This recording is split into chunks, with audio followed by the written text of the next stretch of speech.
Hi guys, ఇందాక వీడియోలో అయితే కొబ్బరికాయలు కోసాం కదా, వాటి ఇప్పుడు మా నాన్న అయితే కొడుతున్నాడు.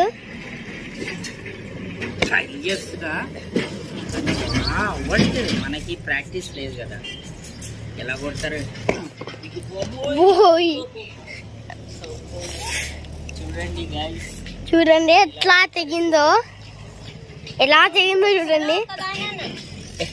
కొట్టడానికి ట్రై చేస్తున్నాం కానీ ఇదే ఫస్ట్ దానికి ఇన్ని తిప్పలు ఇలా పట్టుకొని కొడుతున్నాం కానీ ఈ కత్తి దీని జారొచ్చి చేయి మీద పడుతుందేమో అని భయం వేస్తుంది. పైగా ఇది షార్ప్ లేదు, చూడండి ఎంత ఎట్లుందో, ఇదిగా ఉంది. అందుకే తెగట్లా. ఇప్పటికీ ఒక 50 సార్లు కొట్టుంటా కానీ అస్సలు వర్కౌట్ అవుతుంది. ట్రై చేస్తా. వాళ్ళు ఎలా కొడతారు.